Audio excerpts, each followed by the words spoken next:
Ruang Dewa, Bab 6, Judul, Kekuatan Dua Harimau. Lewati seperti guntur dan bergerak seperti angin, teriakan dingin yang berbeda meledak dan tiba-tiba bergema di seluruh hutan pegunungan. Siluet bisa terlihat bolak-balik saat berjalan melalui hutan. Setiap kali sosok itu menjulurkan telapak tangannya, itu menghasilkan suara termasyur bersama dengan semburan raungan menggelegar. Bang, dengan suara dentuman yang tumpul, serutan kayu dikirim berputar-putar di udara saat retakan seperti jaring laba-laba muncul di titik-titik yang ditampar oleh telapak tangan. Juga dengan suara kuacak yang nyaring, pohon itu langsung roboh setelah ditabrak. 4 gerakan Rusing Thunder Hand telah dipraktikkan dengan sangat luar biasa dan mahir oleh Ye Siwen. 5 hari berlalu dalam sekejap saat dia sibuk berlatih tanpa halangan apapun. Kekuatannya sudah mencapai 995 jin dan hampir mendekati kekuatan dua harimau. Dalam keadaan normal, hanya prajurit tahap kelima Houtian yang dapat mencapai kekuatan dua harimau, tetapi kekuatan Ye Siwen sudah mendekati angka itu. Bahkan, dia bisa merasakan terobosan berikutnya tidak jauh.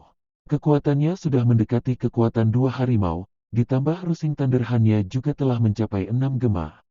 Dia mencapai kemajuan substansial selama 5 hari terakhir, cukup untuk menyapu semua ahli Houtian tahap keempat.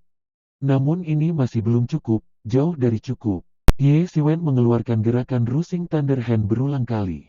Tahap keempat dan kelima dari teknik seni bela diri ini seperti daerah aliran sungai. Pada kenyataannya kekuatan 1000 jin juga merupakan titik balik yang sangat besar ketika berbicara tentang analisis kekuatan karena seorang pejuang dengan kekuatan dua harimau sebenarnya dapat mengalahkan beberapa prajurit dengan kekuatan mereka. Kekuatan di 999 jin. Ketika kekuatan seseorang tiba-tiba meningkat menjadi 500 jin, mereka tidak akan sama lagi. Kekuatan keseluruhan mereka tidak lagi tersebar di seluruh anggota badan dan tulang, melainkan akan mengembun menjadi satu kelompok energi yang kemudian akan terus tumbuh dan berkembang biak tanpa henti. Kekuatan total seseorang akan meningkat beberapa kali lipat, cukup untuk menjungkir balikan langit dan bumi. Dan setelah kekuatan seseorang meningkat menjadi 1000 jin, maka kekuatan yang terdapat pada gema tersebut akan jauh lebih kuat dari sebelumnya. Ye Siwen mengeluarkan Rusing Thunder Hand sekali lagi dan menghasilkan 7 suara gemuruh yang teredam sekaligus. Bang, sekali lagi, telapak tangan Ye Siwen menyebabkan ledakan udara saat dia dibasahi keringat dari ujung kepala sampai ujung kaki, seolah-olah memancing dari sungai sekarang. Dia bisa merasakan otot-ototnya mati rasa di sekujur tubuhnya. Otot-ototnya bergerak-gerak tak henti-hentinya yang merupakan akibat langsung dari latihan berlebihan. Ye Siwen mengatupkan giginya dan menyingkirkan butiran keringat yang menetes ke matanya. Seluruh tubuhnya sakit dengan rasa sakit dan mati rasa yang menyebar ke seluruh penjuru, tetapi dia tahu bahwa menyerah bukanlah pilihan. Meskipun sekolahnya hanyalah cabang dari sekte utama sekolah Yiyuan, sekolahnya masih memiliki koleksi berbagai jenis buku kuno. Beberapa di antaranya berisi informasi tentang bagaimana melakukan terobosan yang sukses. Kunci untuk memiliki terobosan terletak pada apa yang disebut proses terus-menerus untuk maju secara terus-menerus dengan melelahkan tubuh secara maksimal, dan dengan berlatih tanpa henti tanpa istirahat di antaranya. Ketika dilakukan dengan benar seperti yang dijelaskan, seseorang akan menyaksikan kelahiran kekuatan baru di dalam dirinya, selanjutnya membentuk lingkaran sirkulasi energi yang tak ada habisnya. Ye Siwen menarik kembali sudut mulutnya. Dia tidak berhenti bahkan untuk sesaat dan mengeluarkan Rusing Thunder Hand sekali lagi. Siluet tak henti-hentinya bolak-balik di hutan. Setiap gerakan dan gerakannya sangat teliti. Setelah waktu yang tidak pasti, sosok Ye Siwen tiba-tiba berhenti. Dia menembak telapak tangannya dan mengeluarkan ledakan senki yang seperti guntur yang membuat kemarahan keras. Gemuruh, gemuruh, bang. Telapak tangan Ye Siwen tiba-tiba mengeluarkan total 7 gema suara menggelegar. Ototnya mulai berdenyut dan tulang mulai bertabrakan, membuat suara bergesek dan berderak. Kekuatan lamanya berada pada batasnya dan kekuatan baru tampaknya muncul tanpa sengaja. Kekuatannya sekali lagi membuat terobosan, mencapai kekuatan dua harimau. Ini benar-benar kemajuan jenis ledakan yang mendorong kultivasinya sampai ke puncak tahap keempat Houtian. Meskipun itu hanyalah puncak dari tahap keempat, Ye Siwen masih berhasil mencapai gema ketujuh Rusing Thunder Hand dengan mengandalkan kekuatan dua harimau. Bahkan seorang pejuang tingkat kelima Houtian bukan lagi tandingannya. Tiba-tiba, terdengar suara gemerisik halus dari sisi depan hutan. Tampak seekor babi besar yang tingginya lebih dari 2 meter dan seluruh tubuhnya ditutupi duri yang sangat panjang. Itu membuat suara mendengus keras dan benar-benar telah menembus hutan untuk keluar. Pikiran Ye Siwen segera menggigil ketika dia menyadari bahwa itu adalah binatang iblis tahap kelima Houtian yang disebut Arrohok. Senjata terhebatnya adalah duri panjang yang menutupi tubuh bagian atas dan bawahnya dengan rapat, belum lagi ia mampu mengeluarkan duri ini saat menghadapi bahaya. Dia harus berhati-hati agar tidak tertembak oleh duri itu. Bulu kasar dan daging tebal Arrohok sangat sulit ditangani. Selain itu, gadingnya yang panjang bisa langsung membunuh harimau. Itu dengan keras kepala mengamati Ye Siwen saat dengan keras menginjak kakinya di tanah dan segera mengencangkan ototnya. Dalam sekejap, puluhan duri panjang seperti panah ditembakkan oleh Arrohok. Mereka seolah-olah menghapus langit dan pergi ke Ye Siwen. Ye Siwen agak murung apa masalahnya dengan binatang ini. Ada kemungkinan bahwa karena dia sangat asyik dengan shadow boxing, dia mungkin tidak memperhatikan dan akhirnya menyusup ke wilayah Arrohok ini. Reaksinya sama sekali tidak lambat saat dia segera melangkah mundur dengan semburan Zenki di bawah kakinya. Lincah seperti burung layang-layang, sepertinya dia meluncur di udara. Dia entah bagaimana berhasil menghindari sebagian besar duri dan juga menyapu yang tersisa ke arah lain. Ketika Arrohok melihat bahwa serangannya tidak berhasil, ia segera melesat dengan kecepatan terbang. Ini benar-benar tidak terduga mengingat penampilannya yang berat dan kokoh. Ia sangat cepat dan taringnya yang panjang melengkung ke atas. Sepertinya sudah siap untuk langsung memasukkan gadingnya ke kepala Ye Siwen. Kaki kiri Ye Siwen miring ke kanan saat dia memutar tubuhnya untuk mengubah arah di udara, nyaris menghindari bahaya tertusuk oleh taring Arrohok. Begitu Ye Siwen mendarat di tanah, Arrohok berlari ke arahnya seperti gunung kecil yang bergulir, tanpa memberinya sedikit pun kesempatan untuk bernapas. Ye Siwen dengan dingin mendengus tetapi tidak mundur. Ada semburan Zenki di bawah kakinya yang segera mendorongnya ke depan seperti anak panah. Dia menembakkan telapak tangannya yang tampak terbungkus awan petir yang melingkar. Suara gemuruh dari petir itu memekakkan telinga.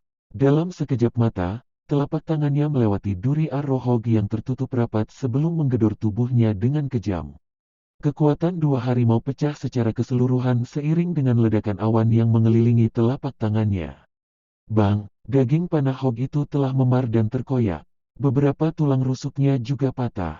Itu mengeluarkan jeritan menyedihkan lagi dan lagi saat tubuh kecilnya yang seperti gunung mundur dari Ye Siwen. Secara umum, Zenki tidak bisa berbuat banyak untuk merusak kulit keras dan daging tebal dari binatang Arrohok. Belum lagi ini adalah binatang iblis dari tahap kelima Houtian dan Ye Siwen hanya di puncak tahap keempat Houtian. Namun kekuatan Ye Siwen sudah mencapai kekuatan dua harimau, jadi kekuatan keseluruhannya sama sekali tidak lebih rendah daripada Arrohok. Tak ketinggalan keunggulan dari Rusing Thunderhand yang juga telah mencapai tingkat 7 gema. Hanya satu serangan telapak tangan telah membuat Arrohok ini dalam keadaan yang menyedihkan. Jeritannya yang mengental darah bergema di mana-mana. Ruang Dewa, Bab 7, Judul, Buah Inti Bumi. Ye Siwen tidak pernah berpikir bahwa telapak tangannya sendiri benar-benar bisa menembus kulit kasar dan daging tebal dari binatang Arrohok ini, mengirimkan daging dan darahnya terbang kemana-mana. Gema ketujuh dari Rusing Thunderhand benar-benar sengit. Bisa dikatakan gema keempat dari sebelumnya dan gema ketujuh sekarang tidak berada di liga yang sama. Binatang Arrohok itu berteriak dengan keras tetapi secara mengejutkan tidak bergegas, malah berbalik dan melarikan diri. Meskipun IQ hewan iblis hampir mirip dengan hewan liar pada umumnya, tetapi jika dibandingkan dengan manusia, ada perbedaan besar antara mereka seperti langit dan bumi. Namun, saat melalui situasi hidup atau mati, mereka malah lebih tegas daripada manusia. Dia tidak pernah menyangka bahwa binatang ini benar-benar memilih untuk melarikan diri. Dikatakan semakin rendah level binatang iblis, semakin rendah IQ yang dimilikinya. Oleh karena itu, perilaku aneh semacam ini di luar dugaannya. The Arrohok Beast meskipun dulunya terlihat sangat canggung dalam penampilan, mereka sebenarnya memiliki keterampilan tajam yang tidak pernah terpikirkan oleh banyak orang. Itu adalah keterampilan kepekaan. Tidak butuh waktu lama dan sosoknya menghilang di hutan. Tapi bagaimana Ye Siwen bisa membiarkan pihak lain lari begitu saja? Seketika, dia mengangkat kekuatan internal tubuhnya dan Zenki tiba-tiba meledak di bawah kakinya. Dia memanfaatkan keterampilannya secara maksimal dan sosoknya berkedip-kedip di lautan awan seperti hantu. Hanya dalam sekejap usaha, dia berhasil menangkapnya. Sebenarnya dia mengikuti binatang itu sampai keluar dari hutan dan akhirnya tiba di atas sebidang ruang terbuka. Di satu sisi ruang terbuka ini, ada jurang. Itu adalah balok horizontal dari batu besar yang secara mengejutkan memiliki tanaman setinggi 3 inci. Tanaman ini sebenarnya ada untuk melindungi buah merah dengan mengelilingi buah dengan 6 daun hijaunya. Selain itu terus-menerus mengeluarkan aroma buah yang samar. Buah inti bumi berusia 50 tahun tumbuh dengan mengumpulkan ki spiritual dari tanah. Ye Siwen ingat pernah melihat catatan tentang jenis ramuan ini sebelumnya. Itu juga merupakan komponen penting dalam obat majemuk, pil keabadian, yang digunakan untuk meningkatkan kultivasi seseorang. Secara umum, obat yang sangat baik yang terbuat dari buah inti bumi berusia 50 tahun dapat meningkatkan kultivasi dan kekuatan internal selama 5 tahun. Itu bisa dikatakan sangat berharga. Dia tiba-tiba mengerti mengapa binatang Arrohog ini memiliki permusuhan yang begitu besar terhadapnya sejak awal. Karena pasti diasumsikan bahwa dia muncul di sini untuk memperebutkan buah inti bumi ini. Pentingnya harta benda surgawi yang berharga adalah sesuatu yang tidak hanya diketahui oleh manusia tetapi juga binatang iblis. Meskipun binatang iblis tidak memiliki kebijaksanaan tinggi, mereka masih tahu bahwa begitu buah inti bumi benar-benar matang, dia akan runtuh. Binatang Arrohog ini sudah menunggu untuk waktu yang sangat lama hal itu terjadi. Ye Siwen menggunakan Phantom Cloud Trace dan dengan cepat mengikuti binatang Arrohog. Setelah itu, dia tiba-tiba membalikkan tubuhnya di udara dan menekan telapak tangannya. Bang, saat ini, dia menunjukkan Rusing Thunder Hand ke puncaknya. Setiap serangan telapak tangannya menggelegar. Bahkan seorang pejuang tahap keempat Houtian akan terluka parah jika dihadapkan dengan serangan telapak tangannya.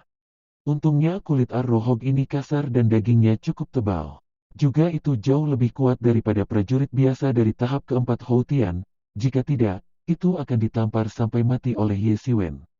Karena itu, ia masih menderita serangan telapak tangan Ye Siwen sejauh tulang punggungnya benar-benar hancur berkeping-keping. Roar, binatang Arrohog berteriak dengan menyedihkan. Tubuhnya yang besar jatuh ke tanah dengan berat dan mulai bergerak-gerak tanpa henti. Ye Siwen tidak berniat membiarkan kesempatan ini berlalu begitu saja. Dia segera menembakkan telapak tangannya yang mendarat di tengkoraknya. Dalam sekejap, tengkorak itu pecah dan otak binatang itu berceceran ke segala arah. Binatang Arrohog berteriak untuk terakhir kalinya sebelum mati. Melihat ini, Ye Siwen merasa agak tidak percaya. Seekor binatang iblis tahap kelima Houtian benar-benar bertahan hanya dengan 3 telapak tangan untuk dipukuli sampai mati. Ini sangat sulit dipercaya di masa lalu. Binatang iblis biasa, pada level yang sama dengan prajurit lain, dulunya sangat kuat. Tapi untuk Arrohog Beast ini, dia bahkan tidak bisa menahan 3 pukulan dari telapak tangannya. Pemikiran ini membuat Ye Siwen sangat percaya diri untuk penimbangan dalam sekolah, kompetisi murid dalam sekolah yang akan dimulai sebulan kemudian. Dia tidak ragu sedikit pun, segera membelah tubuh besar binatang itu dan menggali inti iblis dari dalam. Jenis inti iblis ini, yang merupakan sumber kehidupan binatang iblis, dianggap sebagai harta yang sangat berharga oleh seniman bela diri. Meskipun itu hanya inti iblis dari tahap kelima Houtian, nilainya setidaknya 20 batu roh tingkat rendah. Hanya karena inti iblis dari binatang iblis ini dulunya sangat berharga, semakin banyak orang muncul setiap tahun untuk berburu dan membunuh binatang iblis ini, meskipun sebagian besar ahli akhirnya dimakamkan di mulut binatang buas mereka. Namun Ye Siwen tidak memiliki pikiran untuk menjual inti iblis ini. Jika diserahkan ke sekolahnya bisa diubah menjadi kredit. Kredit sekolah ini mungkin tidak sebanding dengan koin di luar, tetapi kegunaannya di dalam sekolah pasti sangat bagus. Dan itu hanya karena kredit sekolah ini memiliki kemampuan untuk ditukar dengan teknik kekuatan yang luar biasa, obat-obatan herbal untuk meningkatkan kekuatan dalam, serta untuk mendapatkan bimbingan pribadi dari beberapa sesepuh.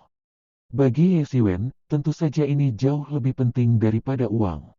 Di dunia ini di mana kekuatan adalah hukum tertinggi, hanya kekuatan hebat yang dianggap fundamental, yang lainnya seperti awan mengambang. Tentu saja, Bagian tubuh lain dari binatang Arrowhawk ini juga bisa dijual dengan sejumlah uang, tapi Ye Siwen tidak bisa membawa mayatnya sepanjang perjalanan kembali, maka hanya bisa menyerah. Setelah memasukkan inti iblis ke dalam tasnya, dia langsung memanjat tebing. Seiring dengan kemajuan kekuatan internalnya, kemampuan fisiknya juga telah berkembang pesat. Sekarang dia bisa melompat-lompat dengan gesit, maju atau mundur dengan bebas seperti kera. Ye Siwen dengan cepat memanjat tebing batu dan tiba tepat di depan buah inti bumi itu. Semacam wewangian herbal bergetar tertiup angin saat menyerang lubang hidungnya. Dia segera mengulurkan tangannya untuk mengambil buah inti bumi. Meskipun khasiat herbal buah inti bumi berusia 50 tahun tidak dianggap yang terbaik, tetapi dengan cara dia saat ini, memilikinya masih merupakan pilihan yang lebih baik daripada tanpa itu. Itu memiliki kemampuan untuk meningkatkan kekuatan 5 tahun. Bahkan, dia mungkin bisa melewati puncak tahapan keempat Houtian dalam satu gerakan. Semburan suara tiba-tiba ditransmisikan dari atas, bersama dengan semburan angin amis yang menyerang lubang hidungnya.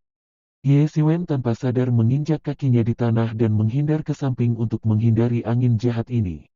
Ketika dia melihat lebih dekat, sebenarnya terlihat ular piton multiwarna besar dengan mulut berdarah terbuka lebar seperti mangkuk korban. Bau amis keluar dari mulutnya dan menyebar kemana-mana. Sialan, ular piton raksasa ini lebarnya hampir setengah manusia dan panjang 5-6 meter.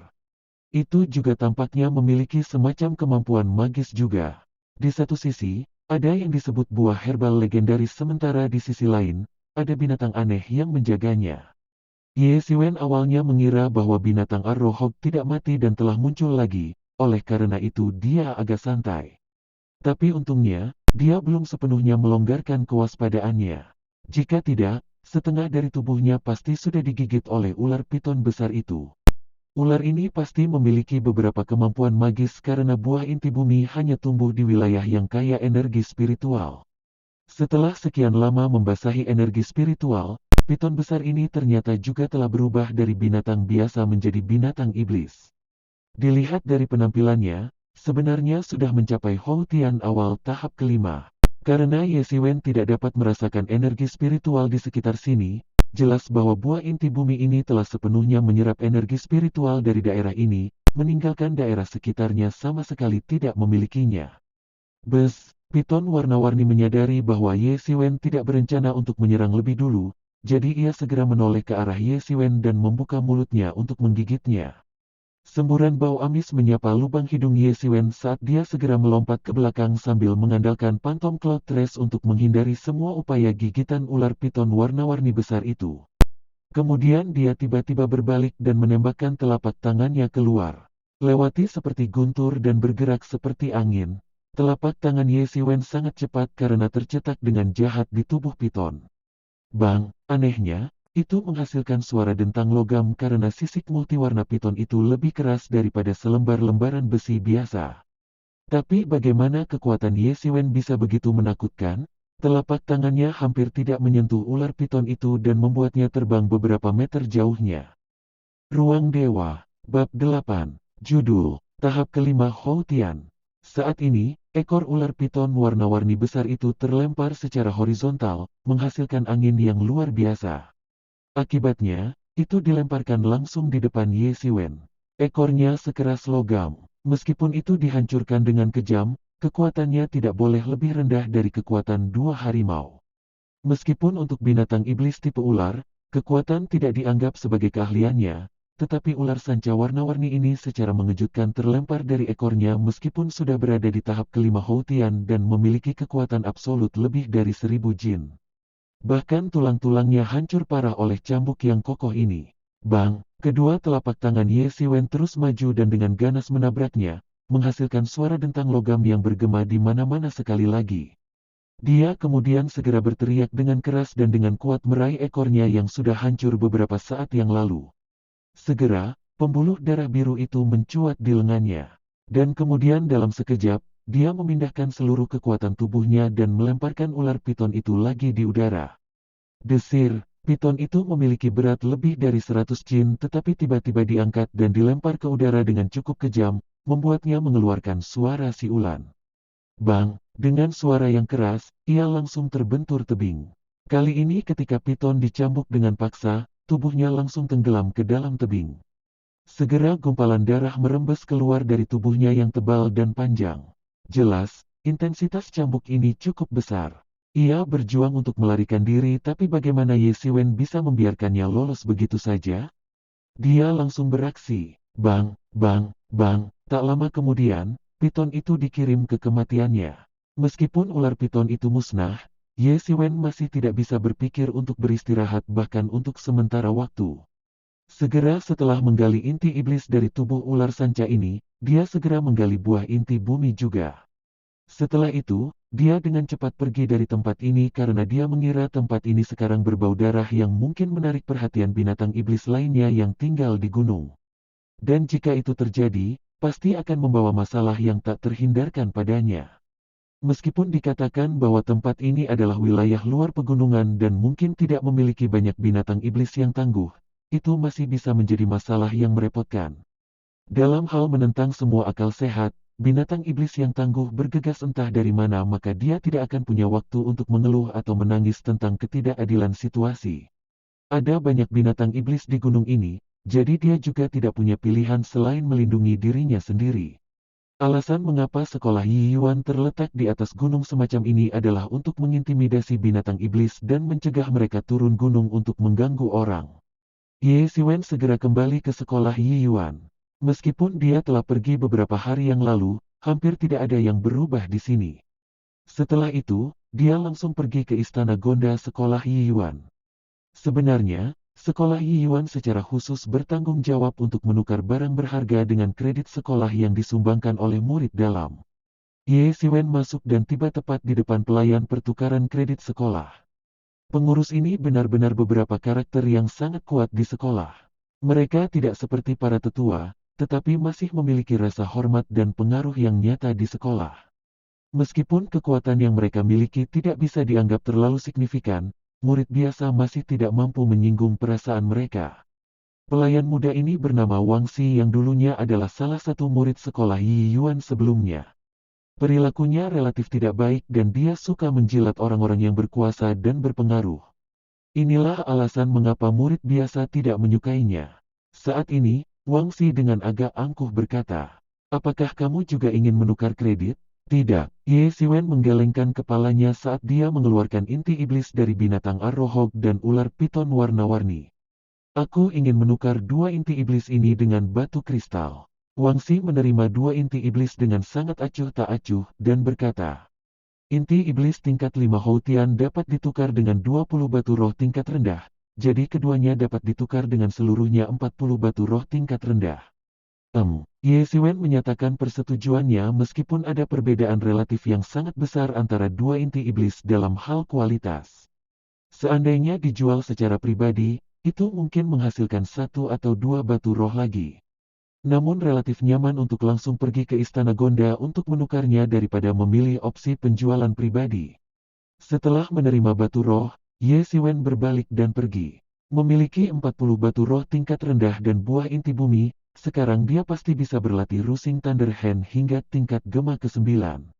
Pada saat itu, teknik seni bela diri ini akan dianggap lengkap dan terbaik. Setelah berangkat dari Istana Gonda, dia langsung kembali ke halaman kecilnya. Waktu semakin mendesak, dia harus meningkatkan kekuatannya secepat mungkin. Dia duduk bersila di tempat tidur, lalu mengeluarkan buah inti bumi dan menelannya. Begitu buah inti bumi ditelan, dalam sekejap itu berubah menjadi arus hangat dan mulai mengalir di dalam tubuhnya.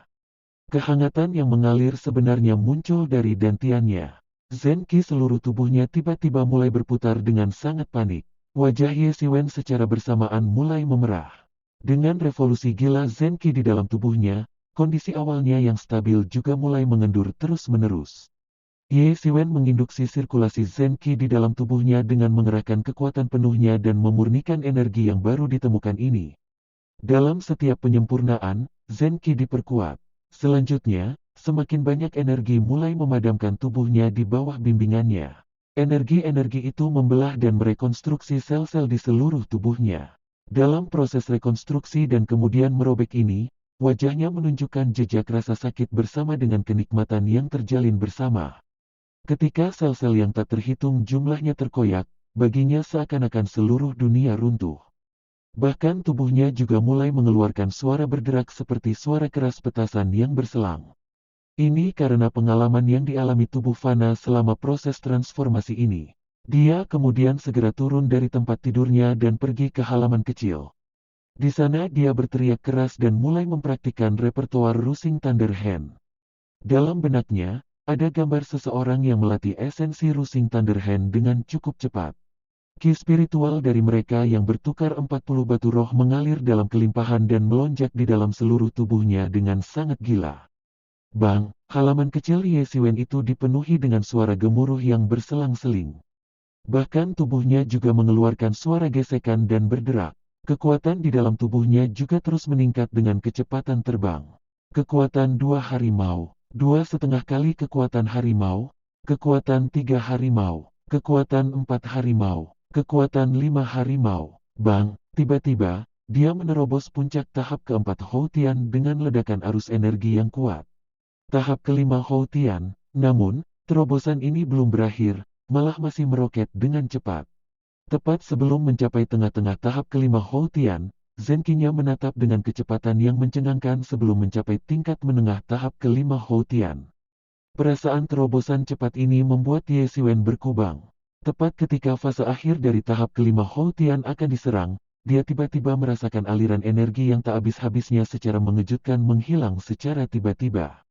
Kekuatan 5 harimau. Dengan suara marah yang luar biasa, dia menyadari bahwa sejumlah besar energi telah berubah menjadi kekuatan tubuhnya.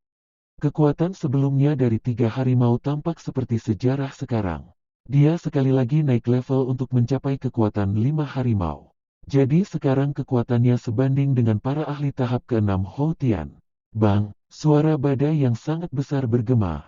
Ye Siwen sekali lagi meledakkan Rusing Thunder Hand keluar, sehingga menghasilkan gema ketujuh dalam satu upaya yang kuat.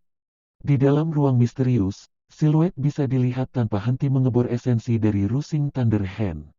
Bang, gema ke-8 dari badai petir akhirnya terdengar. Ini melambangkan bahwa Ye Siwen akhirnya menyimpulkan bagian utama dari esensi Rusing Thunder Hand. Kekuatan hebat dari gema ke-8 dari Rusing Thunder Hand secara instan menerobos oleh satu level. Sekarang sebenarnya bisa ditempatkan setara dengan beberapa teknik kekuatan level menengah.